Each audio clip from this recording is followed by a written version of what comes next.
우리 함께 하나님 말씀 보겠습니다. 누가복음 13장 1절에서 9절까지 말씀입니다.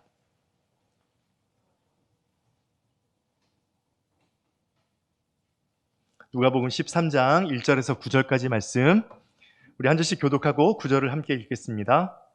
그때 마침 두어 사람이 와서 빌라도가 어떤 갈릴리 사람들의 피를 그들의 제물에 섞은 일로 예수께 아뢰니 대답하여 이르시되 너희는 이 갈릴리 사람들이 이같이 해 받음으로 다른 모든 갈릴리 사람보다 죄가 더 있는 줄 아느냐? 너희에게 이르노니 아니라. 너희도 만일 회개하지 아니하면 다 이와 같이 망하리라. 또 실로암에서 망대가 무너져 치어 죽은 18사람이 예루살렘에 거한 다른 모든 사람보다 죄가 더 있는 줄 아느냐? 너희에게 이르노니 아니라. 너희도 만일 회개하지 아니하면 다 이와 같이 망하리라. 이에 비유로 말씀하시되 한 사람이 포도원에 무화과 나무를 심은 것이 있더니 와서 그 열매를 구하였으나 얻지 못한지라. 포도원 지기에게 이르되 내가 3년을 와서 이 무화과 나무에서 열매를 구하되 얻지 못하니 찍어버리라. 어찌 땅만 버리게 하겠느냐? 대답하여 이르되 주인이여 금년에도 그대로 두소서. 내가 두릅하고 걸음을 줄이니 9절입니다. 이후에 만일 열매가 열면 좋거니와 그렇지 않으면 찍어버리소서 하였다 하시니라. 아멘. 호머로 알려져 있는 이 호메로스의 장편 서사시 오디세이아에는 이 난공불락의 요새였던 트로이 성을 트로이 목마라는 아주 기발한 계책으로 함락하고 무려 10년이나 계속되던 이 트로이와 그리스의 전쟁을 승리로 이끈 이 그리스의 영웅 오디세우스가 다시 고향에 돌아가기까지 10년 동안 경험했던 다양한 모험들이 들어 있습니다. 그 가운데 이 지중해 스코플리라는 바위섬에 사는 얼굴은 아름다운 여성인데 몸은 날개가 달린 새의 모양을 한 사이렌이라는 생명체에 관한 이야기가 있습니다. 연상이 되시죠? 우리가 쉽게 접하는 이 커피집 스타벅스의 전속 모델, 그 녹색으로 그려져 있는 이 아름다운 이 여인의 로고가 바로 이 사이렌입니다. 사이렌은 섬 인근을 항해하는 배가 나타나면 아름다운 노래를 불러서 선원들을 유혹합니다. 어서 와, 어서 와. 내가 너랑 친하게 지내줄게. 네가 나를 좋아하게 만들어줄게. 매일매일 찾아오면 좋겠어. 커피도 마시고 아이스커피, 커피라떼, 맛있는 비싼 음료를 마셔주면 더 좋지. 뭐 이런 식입니다. 네, 전설의 고향 같이 돼버렸네요. 이 사이렌의 노래도 아름답지만 이 사이렌이 들려주는 노래의 가사는 그 사람이 알고 싶어하는 가장 은밀한 비밀, 그 사람의 인생에 관한 은밀한 지식이 담겨져 있었다고 합니다. 선원들은 아름다운 이 노래 선율과 또 그 노래를 통해 듣고 싶은 자기 인생의 비밀, 인생의 성공 지식의 마음을 빼앗겨서 또 영혼을 빼앗겨서 바다로 뛰어들게 되죠. 그리고 선원들이 바다에 뛰어드는 그 순간 사이렌은 날아가서 그 사람을 잡아먹는 무시무시한 살인 행각이 펼쳐지게 됩니다. 이런 이유로 사이렌은 이 지중해를 항해하는 선원들에게 동경의 대상이면서도 또한 공포의 대상이 되고 있었는데, 이 소설의 주인공 오디세우스는 이 사이렌의 노랫소리가 너무 듣고 싶은 나머지 이 마녀에게 어떻게 하면 자기가 무사히 이곳을 통과할 수 있느냐 조언을 구했고 그 마녀의 조언대로 행하게 됩니다. 오디세우스가 탄 배가 스코플리 섬을 지나는 동안에 이 배의 모든 선원들의 귀를 밀랍으로 꽁꽁 막아서 아무것도 듣지 못하게 하고 자신은 이 기둥에 꽁꽁 묶어서 절대 자기가 어떤 소리를 하더라도 절대로 자기를 풀어줘서는 안 된다고 명령을 했습니다. 마침내 사이렌의 노랫소리가 들리고 오디세우스가 너무나도 간절히 알고 싶던 자신의 인생의 비밀, 신과 인간의 섭리, 그리고 성공의 비결에 관해서 이 들려준다고 유혹합니다. 오디세우스는 정신이 나가서 이 바다에 뛰어들고 또 사이렌과 만나고 싶은 욕망을 주체하지 못해서 자신을 빨리 풀라고 고래고래 소리를 지르지만 기둥에 묶인 채 꼼짝도 할 수 없는 그 상황에서 이 안전하게 섬을 지나갈 수 있어서 목숨을 구할 수 있었다는 겁니다. 흥미로운 건 고대 전설에 따르면 이 사이렌의 노래를 듣고 살아난 다른 사람에 관한 이야기가 나오는데요. 황금 양털을 찾기 위해 원정을 떠난 이 아르고호 원정대를 이끌었던 오르페우스의 이야기입니다. 오르페우스는 당대의 유명한 시인이자 음악가였는데 아르고호가 지중해를 항해하게 되고 또 마침내 사이렌의 노랫소리가 들려오기 시작하자 이 오르페우스는 뱃머리에 앉아서 수금을 타면서 노래를 불러 연주를 하기 시작했다는 것입니다. 그런데 그 연주와 노랫소리가 얼마나 부드럽고 따뜻하고 또 아름다웠던지 선원들은 이 사이렌의 노랫소리가 들려옴에도 불구하고 그 오르페우스의 노래와 연주에 마음을 빼앗겨서 그 결과 선원들과 이 항해는 무사하게 이 사이렌의 유혹을 피할 수 있었다는 겁니다. 사이렌의 유혹을 피했다는 점에서 또 그 지중해를 무사히 통과했다는 점에서 이 오디세우스와 오르페우스는 둘 다 성공했다라고 말할 수 있을 것입니다. 그런데 여러분, 한번 이 유혹을 통과했던 두 사람의 이후의 삶을 한번 상상을 해보십시오. 그 인생은 얼마나 다른 삶이었을까요? 오디세우스는 생명은 건졌지만 아마 죽을 때까지 그때 들었던 사이렌의 노래의 마음을 빼앗긴 채 사이렌과 그때 듣지 못했던 자신의 인생의 비밀, 성공의 비결에 대해서 마음과 영혼이 빼앗긴 채 자신의 일상을 온통 그 사이렌에게 마음을 준 채 살아갈 수밖에 없지 않았을까요? 반면 오르페우스는 자신과 선원들 모두 사이렌의 음악소리, 노랫소리를 들었음에도 불구하고 전혀 미혹됨이 없이 자신들에게 주어진 일상에 집중하면서 그야말로 평범한 일상을 살아갈 수 있었지 않겠습니까? 만약 여러분이 지중해를 통과해야 하는데 두 개의 배 중 하나에 올라야 한다면 여러분은 어떤 배에 오르시겠습니까? 문제를 해결하는 방식도 그리고 그 이후의 결과와 또 나에게 주는 영향도 모든 것이 선하고 아름다운 이 오르페우스의 배에 오르고 싶은 것이 당연하지 않겠습니까? 그리고 이것이 바로 하나님의 방식, 하나님께서 우리에게 원하시는 삶의 방식입니다. 우리의 인생은 언뜻 보면 아름다운 지중해에 떠있는 배와 같지요. 하지만 실제로 우리의 마음을 빼앗고 영혼을 미혹하는 그 사이렌 소리가 곳곳에서 울려 퍼집니다. 실제 우리가 그 사이렌이라고 말하는, 경고라고 말하는 그 사이렌은 바로 이 사이렌 오디세우스의 이야기에서 파생되어 온 그런 뜻입니다. 사이렌의 노래는 사이렌의 노랫소리가 우리에게 들려진다는 것은 우리가 위험에 빠지게 되었다는 경고입니다. 하지만 그 경고에도 불구하고 우리는 그 유혹에 우리의 마음과 우리의 영혼을 내어주고 세상의 바다에 뛰어들기를 주저하지 않습니다. 그리고 결국 사이렌의 먹잇감이 되고 말지요.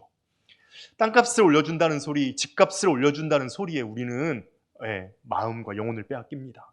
자녀를 인류 대학에 보내줄 수 있다는 그 대치동의 소리가 세상 그 어떤 복음보다도 더 우리에게 복음입니다. 각종 건강 비법과 또 젊음을 유지시켜준다는 그 성형외과의 광고가 그 어떤 말씀보다 더 간절하게 사모되죠. 더 나은 인생, 더 풍족한 삶, 더 성공한 생활을 영위하게 해준다는 그 달콤한 유혹에 우리는 쉽게 우리의 마음과 우리의 영혼을 내어주게 됩니다. 세상과 인간의 지배 원칙이 되고 있는 이 유혹을 우리는 어떤 방식으로, 어떤 방법으로 이겨낼 수 있을까요? 사이렌의 경고가 우리에게 들려오는 이 지중해 바다 한가운데서 우리는 어떻게 하나님의 방식대로 살아갈 수 있을까요? 누가복음 9장 51절에서 19장 27절까지 거의 10장이나 되는 이 내용에는 다른 복음서에는 들어있지 않은 오직 누가복음에만 들어있는 아주 특별한 내용이 담겨져 있는데요. 그 10장이나 되는 분량 대부분은 비유의 이야기로 가득 채워져 있습니다.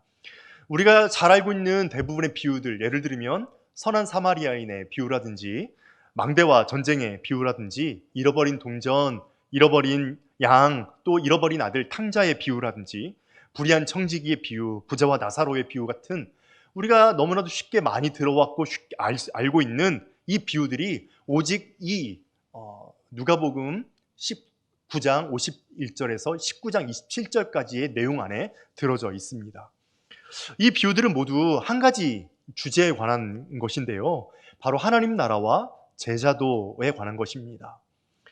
예수님은 복음을 잘 알지 못하는 사람, 예수님을 잘 알지 못하는 사람들도 쉽게 듣고 이해할 수 있는 이 비유의 이야기들을 통해서 하나님 나라가 어떠한 곳인지, 하나님 나라의 문화가 어떠하고 하나님 나라의 질서가 어떠한지를 소개하고 싶었습니다. 또한 누가 하나님 나라에서 살 수 있는지, 하나님 나라에서 살고 있는 소위 제자라고 말하는 그 사람들이 어떠한 삶을 살아가야 하고 살고 있는지를 이 비유의 말씀들을 통해서 우리에게 전하고 싶어 하셨습니다. 오늘 말씀에도 비유의 이야기가 한 가지 들어있는데 흔히 열매 없는 무화과 나무의 비유라고 불리는 비유입니다. 이 비유를 통해서 예수님께서 우리에게 전해주고 싶으신 내용은 무엇일까요? 이 비유를 통해서 깨닫게 되는 하나님 나라의 비밀, 그리고 제자도의 비밀은 무엇일까요? 갈릴리를 떠나서 사마리아를 거쳐서 예루살렘으로 내려가던 예수님과 또 제자들의 일행은 뜻밖의 소식을 듣게 됩니다. 길 위에서 만난 두어 사람이 이 일행에게 전하기를 빌라도와 로마 군사들이 예루살렘 성전으로 직접 난입해가지고 갈릴리에서 절기를 지키러 온, 그래서 제사를 드리고 있는 그 순례객들을 살해하고 그 피를 제물에 섞어버렸다는 겁니다. 예수님 당시 총독이었던 본디오 빌라도는 워낙에 유대인의 율법과 또 관습에 조롱하고 또 폭력적이긴 했지만 그가 직접 군대를 이끌고 성전에 난입해서 게다가 순례객들을 살해하는 일은 극히 드문 일이었습니다. 로마 제국이 이스라엘을 식민 통치하던 당시에는 무력으로 이스라엘의 독립을 쟁취하려는 무장 항거 세력, 일명 의병 세력들이 있었는데요. 이들을 셀롯당 혹은 열심당이라고 불렀습니다. 열심당원들은 이 로마 군대가 주둔하고 있었던 갈릴리 산지에 은거하고 있었는데 가끔 임무를 수행하고 또 로마 군대의 이 동향을 파악하기 위해서 순례객들로 위장해서 예루살렘으로 가끔 내려오곤 했습니다. 아마도 오늘 본문에 나온 이 사건은 이 첩보를 입수한 빌라도가 스파이들을 색출하고 또 처형하기 위해서 벌인 일로 그렇게 여겨집니다.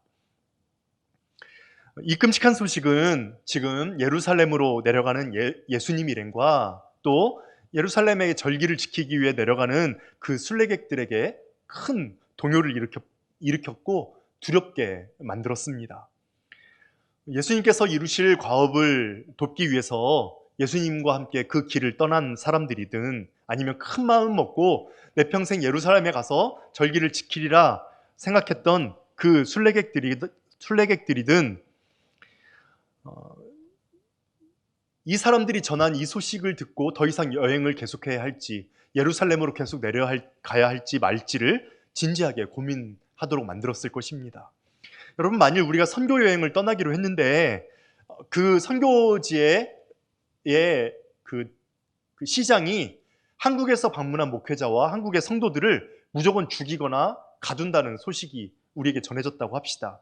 여러분은 목숨을 담보로 한 그 여행을 계속할 수 있을까요?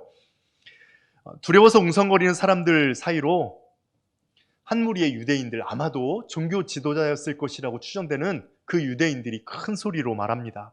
여러분, 걱정하지 마십시오. 예루살렘 성전에서 살해당하고 죽은 그 사람들은 죽을 죄를 지어서 그 사람들은 하나님께 죄를 지어서 그 대가를 치른 것입니다. 그러니 경건하고 의로운 우리들은 걱정할 필요가 없습니다. 라고 그렇게 이야기합니다. 예수님 당시 유대인들은 선한 사람들에게 좋은 일이 일어나고 또 악한 사람들, 죄인들에게 나쁜 일이 일어난다라는 그런 고정관념을 가지고 있었습니다. 다시 말해 나쁜 일이나 고난이 누군가에게 찾아온다면 그는 하나님께 죄를 지었기 때문에 하나님께 저주를 받고 하나님께 버림받아서 응당 그 대가를 치루었다라고 생각한다는 겁니다. 제가 예전에 추석 명절을 집에서 그 고향 집에서 새고 다시 집으로 서울로 올라오는 길에 고속도로가 완전히 꽉 막힌 상태였습니다. 가다 서다를 반복하는데 그중에 어떤 한순간에 앞에서 차가 급정거하는 바람에 제가 그 차를 퉁 받았습니다. 뭐 막힌 길에서 뒤에 범퍼를 받았으니 뭐 그리 세게 받은 것도 아닌데요. 순간 에이 죄송합니다. 재수가 없네. 그런 생각으로 이게 어떻게 처리해야 되나라는 생각을 가지고 있었는데 갑자기 옆에서 아내가 소리를 지는 겁니다. 여보, 우리 애들. 그래서 깜짝 놀라서 뒤를 돌아보니 거기에 앉아서 졸고 있어야 할 아이들이 뒷자리에 보이지 않는 겁니다. 그 순간 여러분 마음에 얼마나 두근반 세근반 하는지 뒤에서는 안 간다고 경적 소리를 계속 울려대는데 제가 그 순간 운전석 문을 열고 뒷좌석의 문을 여는 그 짧은 순간에 제 인생 전체를 파노라마처럼 엮어가면서 제가 잘못한 모든 것이 생각나는 겁니다. 그러면서 순간 하나님 죄송합니다. 내가 하나님 앞에 잘못해서 이런 일이 일어났군요. 용서해 주세요. 제발 살려주세요. 그 짧은 순간에 그 기도가 그 어느 때 드렸던 기도보다도 더 간절하게 회개 기도가 드려지는 겁니다. 문을 열었더니 이 아이들이 이제 졸다가 차가 퉁 받으니까 슉 미끄러져가지고 밑으로 내려간 겁니다. 아무런 일도 일어나지 않았지요. 우리는 이 유대인들이 말하는 것이 별로 이상하게 여겨지지 않습니다. 아마 여러분 대부분도 그게 당연한 거 아닌가? 라는 생각을 하게 되시죠. 좋은 사람들에게는 좋은 일이 일어나고 나쁜 사람에게는, 죄인에게는 나쁜 일이 일어난다. 여러분 이건 굉장히 우리가 하나님 앞에 그 경건한 태도인 것 같지만 사실 생각해보면 이 말처럼 하나님 앞에 불신앙은 없습니다. 좋은 일이 일어나서 좋은 대가를 받고 나쁜 일을 해서 나쁜 대가를 받는다면 하나님은 우리에게 왜 필요한 것일까요? 하나님의 은혜와 자비는 우리에게 어떤 의미가 있는 것일까요? 우리의 구원은 도대체 어떤 방법으로 이루어진 것일까요? 두려움에 동요하던 사람들은 성전에서 죽은 사람들이 그들이 지은 죄, 그들이 범한 죄의 대가로 죽은 것이라는 말에 고개를 끄덕이며 마음을 놓기 시작했습니다. 그리고 이 상황을 본 예수님은 큰 소리로 사람들에게 이렇게 말씀하십니다. 여러분은 성전에서 죽은 그 갈릴리 사람들이 여러분보다 더 죄가 많아서 그런 해를 받았다고 생각하십니까? 결코 그렇지 않습니다. 여러분도 그 죽은 사람들과 똑같은 다를 바 없는 죄인이어서 만일 여러분들이 회개하지 않는다면 여러분도 똑같이 해를 당하고 멸망하게 될 것입니다. 간신히 마음을 달랜 사람들, 특히 예수님을 따라 나선 제자들과 일행들은 예수님의 이 말씀에 더욱 마음이 혼란스러워졌을 것입니다. 하지만 예수님은 계속해서 사람들에게 말씀하십니다. 여러분은 얼마 전에 이 예루살렘 실로암에서 공사 중이던 망대가 무너져서 18사람이 죽었다는 소식도 들으셨을 텐데 그렇다면 그 죽은 사람들은 다른 살아있는 예루살렘 사람들보다 더 죄가 많아서 하나님께 버림받고 저주받아 죽었다고 생각하십니까? 결코 그렇지 않습니다. 죽은 사람들도 살아있는 예루살렘 사람들도 그리고 여러분들도 비교할 수 없이 다 똑같은 죄인이어서 만일 여러분들이 하나님께 회개하지 않는다면 여러분도 똑같이 죽어 마땅하고 멸망당할 것입니다. 라고 그렇게 말씀하셨습니다. 예수님은 당시 유대인들이 강하게 신봉하던 인과응보 사상, 하나님은 죄를 지은 사람을 멸망하시고 옳은 일을 한 사람에게 상을 주신다는 그 유대인의 관습과 믿음이 틀렸다고 말씀하고 계시는 겁니다. 사실 이 말씀은 우리에게도 대단히 충격적인 선포이지요. 우리는 하나님께서 의인에게 복 주시고 죄인에게 벌 주신다는 말을 너무나도 당연하게 생각하고 있고 무엇보다도 이것은 성경에서 계속해서 반복하고 있는 말씀이기 때문입니다. 그렇다면 우리가 알고 있는 익히 성경에서 말씀하고 있는 이 말씀과 오늘 예수님께서 유대인들과 사람들에게 말씀하시는 이 선과 악에 대한 새로운 기준이 도대체 뭐가 옳단 말입니까? 무엇을 따라야 합니까? 유대인들의 관점에서 죄란 그들이 해석하고 그들이 정리한 율법을 어기는 행위, 율법을 준수하지 않는 행위가 바로 죄입니다. 하지만 예수님에게 있어서 죄란 그보다 훨씬 더 근본적인 것으로 하나님의 마음을 오해하고 곡해하는 것, 하나님의 마음을 이해하지 못하는 것, 그래서 결국 하나님께 빚을 지게 되는 것이라는 의미입니다.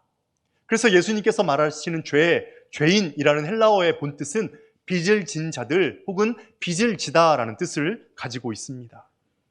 그러므로 율법적으로 아무리 경건하고 의롭다 하더라도 하나님께서 보내신 일을 거부하는 자는 죄인이 될 수밖에 없고, 하나님께 빚을 진 그 상태로는 결코 옳다 인정함을 받을 수가 없는 것이죠. 그래서 예수님에게 있어서는 세상 모든 사람들이 죄인, 죽은 사람도 살아있는 사람도, 그리고 저와 여러분도 모두가 하나님 앞에서 똑같은 죄인이기 때문에 율법을 준수하느냐 준수하지 않느냐보다 자신이 죄인임을, 자신이 하나님 앞에 빚진 자임을 고백하고 회개하는 것, 그래서 고통이 반드시 죄의 결과라는 잣대로 다른 이들을 판단하고 정죄하고 그들을 비난하는 어리석음을 범하지 말고, 누가 죄인인지 누가 의로운 자인지를 따져 묻기 전에 먼저 자신이 죄인임을 고백하면서 하나님 앞에서 자신의 삶을 돌아보고 그리고 회개하며 그 회개에 합당한 열매를 맺는 것이 본질적으로 예수님에게 중요한 관심사가 될 수밖에 없었던 것입니다. 예수님께서 유대인들에게 소리쳐 말씀하시면서 3절과 5절 말씀을 똑같이 반복해서 말씀하시는 부분들을 우리는 기억해야 합니다. 회개하지 않는다면 너희도 모두 똑같이 멸망할 것이다. 가장 중요한 말씀은 바로 똑같이라는 단어입니다. 이 똑같이가 예수님의 마음을 이해하는 핵심적인 키워드입니다. 예루살렘에 가는 여정을 멈추고 안전한 길을 찾으려 하는 것은 예수님에게는 대단히 어리석은 일이었습니다. 이미 헤롯은 예수님을 죽이기로 했고 안전한 곳은 어디에도 없습니다. 그리고 당장 헤롯과 빌라도의 위협이 문제가 아니라 결국 최종적으로 임하게 될 하나님의 진노를 피하는 것이 본질적으로 중요한 문제이기 때문입니다. 우리는 당장 인생에서 닥쳐오는 위기와 문제를 해결하기 위해서 그 문제를 해결하기 위한 가장 좋고 영향력 있고 또 직결적인 방법으로 우리가 취하는 태도가 무엇입니까? 현실과 타협하는 것입니다. 내게 이런 문제가 있으니 지금 이 순간은 내가 현실과 타협해야 합니다. 우리 애가 고등학생이고 대학에 가야 하니 지금은 현실과 타협해서 대치동의 노랫소리가 옳다라고 말합니다. 지금은 우리의 집값이 올려야 되고 지금 내 생계를 부양해야 되기 때문에 집값을 올려준다, 땅값을 올려준다는 이 소리가 복음보다 더 값진 복음이어야 합니다. 지금 내가 아프고 내가 지금 고통에 처해 있으니 이 건강의 문제를 해결하는 이 문제야말로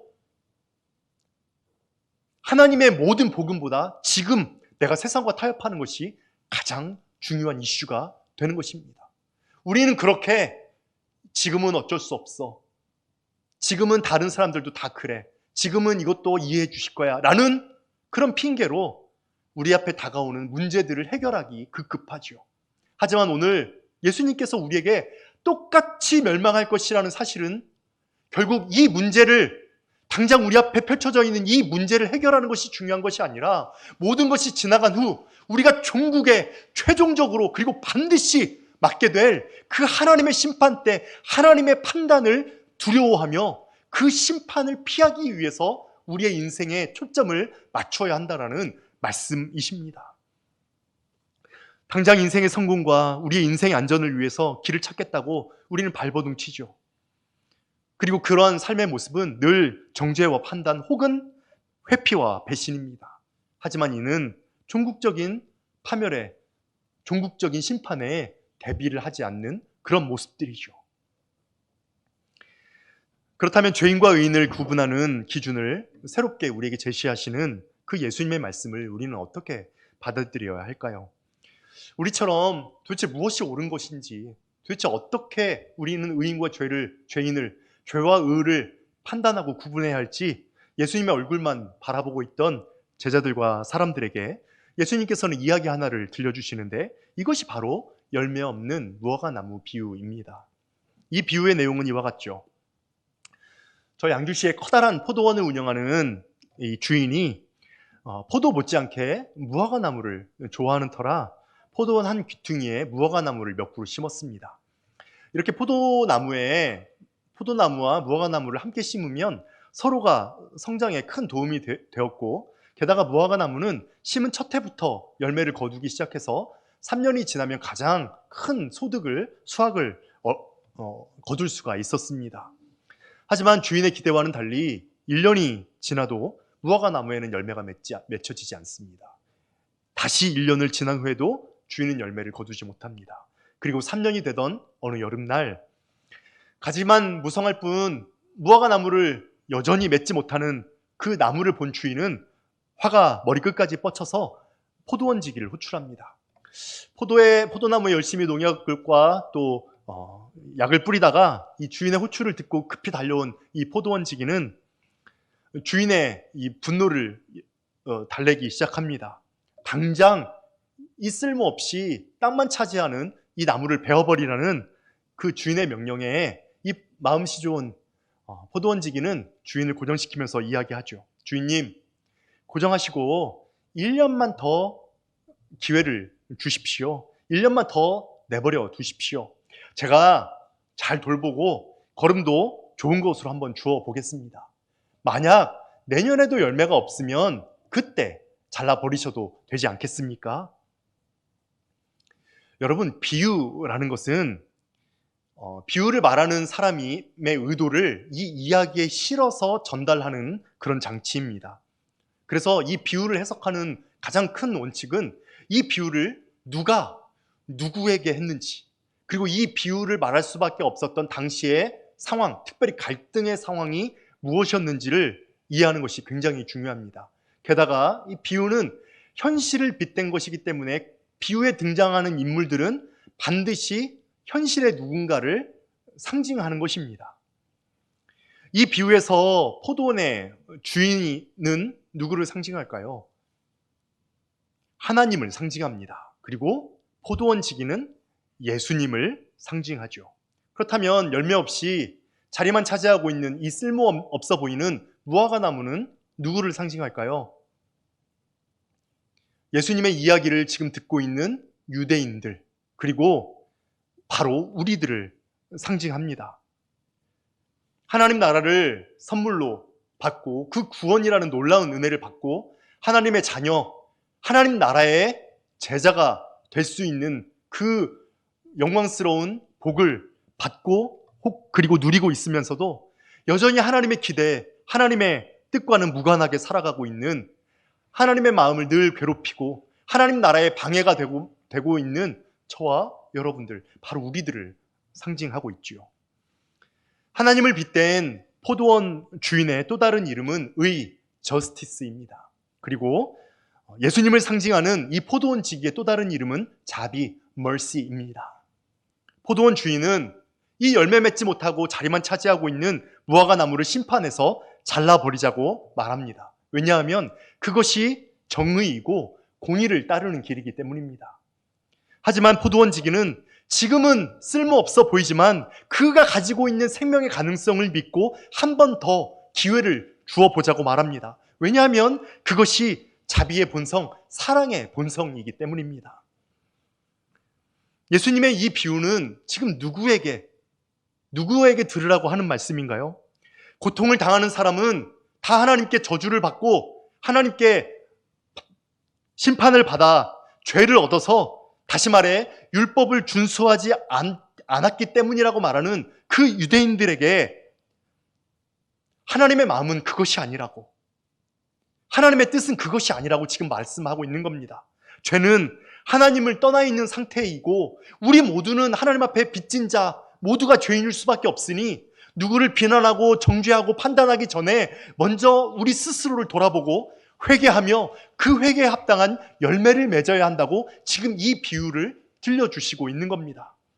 이렇게 비유의 수신인과 그 비유가 빗대고 있는 등장인물들이 누구인지를 우리가 이제 깨닫게 되면 비로소 우리는 예수님께서 이 비유를 통해 무엇을 말씀하시고 계시는지, 하나님 나라의 질서와 제자의 삶은 무엇이라고 말씀하시는지 그 목적과 의도를 분명하게 깨닫게 됩니다. 오늘 본문은 그때 마침이라는 말로 시작하면서 오늘의 말씀이 그전 12장의 말씀과 연결되어 있음을 암시하고 있습니다. 12장에서 예수님께서는 자신이 이 땅에 오신 이유가 불을 던지기 위해서, 최후 심판을 선포하기 위해서라고 그렇게 말씀하셨습니다. 그러므로 하나님의 심판대에 오르기 전, 하나님의 최후 심판에 직면하기 전에 죄를 뉘우치고 우리가 죄인임을 인정하고 회개하며 회개에 합당한 열매를 구하며 하나님께 용서를 빌라라는 말입니다. 우리는 이런 심판에 대해서, 최후 심판에 대해서 이야기를 읽을 때마다 우리 내면에, 그리고 우리의 삶에 어느 한 곳에 도사리고 있는 바리새인들을 호출합니다. 우리는 그 심판의 이야기를 듣는 순간 우리에게 상처 입힌 사람들, 내가 볼 때 열매 없는 무화과나무 같이 쓸모없어 보이는 사람들을 연상하죠. 그리고 그들이 하나님께 받을 질책과 그리고 심판을 생각하면서 위안을 얻습니다. 가로치고 그거 참 고소하네. 하지만 우리 스스로를 그 심판대 위에 선 자로 다른 사람을 고통스럽게 만들고 다른 사람의 것을 빼앗기 위해서 거짓말하는 사람이라고는 생각하지 않습니다.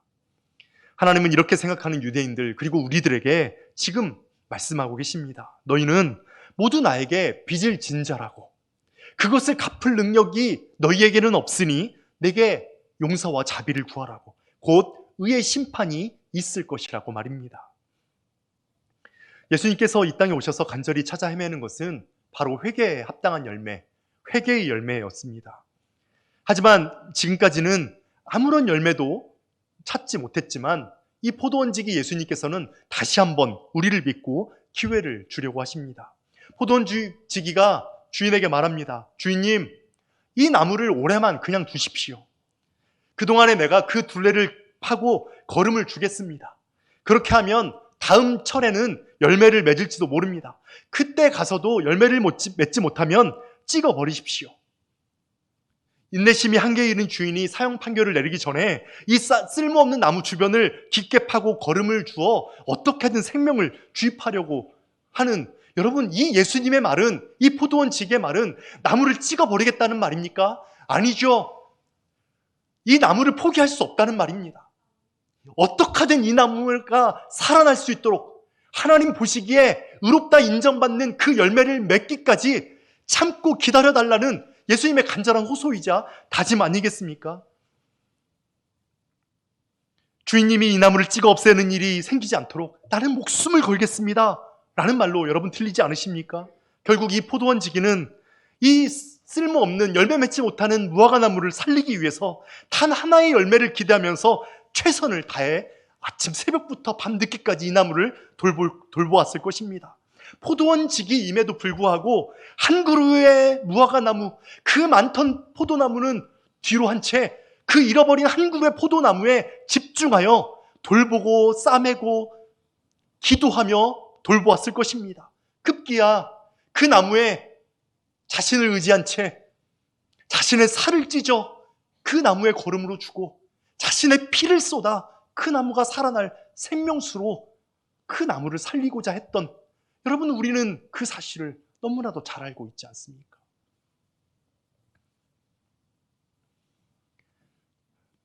거름을 주는 일은 빠른 해결책이 아닙니다. 게다가 그 결과도 확실하게 보장할 수가 없습니다. 결과를 원한다면, 문제를 해결하기를 원한다면, 당장 우리 앞에 펼쳐져 있는 이 위기, 문제를 해결하려고 한다면 열매를 맺지 못하는 나무를 찍어버리고 새로운 나무를 심는 것이 가장 좋은 해결책입니다. 하지만 포도원지기는 굳이 느리고 또 위험한 방법을 선택하려고 합니다. 예수님은 이 세상에 만연해 있는 잘못과 또 문제를 해결하고 또 바로 잡으실 때 언제나 보이지 않는 것, 불확실한 것, 느린 것, 조용한 것을 선택하셨습니다. 누룩과 소금, 씨앗, 빛, 거름, 이것이 바로 예수님께서 사용하시는, 문제를 해결하시는 방법입니다. 예수님께서 지금 머물고 계신 사마리아 땅은 예수님에게 적대감 가득한 곳이었습니다. 그리고 최종 목적지 예루살렘에선 그보다 더 날이 선 헤롯과 빌라도 일당이 기다리고 있었습니다. 이것이 바로 우리 그리스도인들의 인생길이죠. 늘 우리에게 적대적인 사람들이 사방 천지에 널려 있습니다. 교회 외부 그리고 신앙생활 밖의 영역에만 있는 것이 아니라 교회 내부, 우리와 함께 신앙생활하는 우리 공동체에 이 나에게 적대적인 사람들이 있고 심지어 가정 안에도 있습니다. 우리를 화나게 하는 사람들, 나를 고통스럽고 분노하게 만드는 사람들. 그래서 하나님 나라에 그리고 내 삶에 쓸모없다고 여겨지는 그 사람들을 마주할 때 우리는 물리적으로 그리고 언어로 그 사람을 비난하고 정죄하면서 찍어버리려고 합니다. 그것이 하나님 나라를 확장하는 가장 좋고 효율적인 방법이라고 생각하면서 말입니다. 여러분, 역사적으로 세상을 더 나은 곳으로 만들기 위해 인류와 사람들이 선택한 방법이 무엇인지 아십니까? 사람들을 죽이고 가두는 일이었습니다. 우리가 예수님께 나아가기 위해서는 결코 할 수 없는 일, 해서는 안 되는 일들이 있는데요. 그 중에 하나가 바로 폭력입니다. 예수님과 함께 사마리아를 지나가고자 하는 사람이라면, 예수님과 함께 동거하고 하나님 나라를 살기 원하는 사람이라면, 그리고 예수님과 함께 이 땅에서 하나님 나라를 성취하기 위해 예루살렘에 올라가고자 하는 사람이라면 우리는 느림과 침묵을 견디는 법을 배워야 합니다. 포도원직인 예수님은 이 나무를 찍어버리자는 주인에게 올해만 그냥 두십시오 라고 설득하는데요. 그냥 두십시오 라고 사용된 단어는 헬라어 아페스라는 동사입니다. 이 아페스라는 동사는 손대지 마, 침착해, 그냥 내버려둬 라는 뜻입니다. 그런데 이 아페스라는 동사는 성경에서 다른 곳에 아주 중요하게 사용되는 또 다른 의미를 가지고 있었는데요. 예수님께서는 예루살렘 입성 후 일주일 만에 십자가에 매달리게 됩니다. 빌라도와 또 대제사장이었던 가야바가 이 사악한 동맹을 맺고 예수님께서 이 로마 군대가 유지하고 있는 이 식민지의 평화 정책을 위협하는 인물이라는 누명을 씌워서 사형에 처한 것입니다. 하지만 그 실제 이유를 우리는 잘 알고 있죠. 이 대제사장 가야바와 그의 신복 종교인들, 종교 지도자들이 예루살렘 성전과 또 하나님을 믿고 따르는 그 성도들을 이용해서 벌어들이는 그 수익성 높은 사업에 예수님께서 치명적인 방해가 되었기 때문이었습니다. 이 억울한 죽음을 맞으면서 예수님은 십자가 위에서 오늘 사용했던 단어와 똑같은 말씀을 하고 계십니다. 아버지, 저들을 용서하여 주옵소서. 저들은 자기들이 하는 것을 알지 못합니다. 아페스는 내버려두다, 버려두다라는 의미와 함께 용서하다라는 의미를 가지고 있습니다. 주기도문에서 우리가 고백하는 우리의 죄를 용서하여 주옵소서라고 말할 때 그 용서하다라는 단어도 바로 내버려두다의 아페스입니다. 무화과 나무에 가하려 했던 그 폭력이 아페스, 그냥 내버려 두십시오 라는 말로 기회가 연장되고 유예됩니다. 예수님께 닥친 폭력이 아페스, 그들을 용서하여 주십시오 라는 말로 오히려 반격당합니다.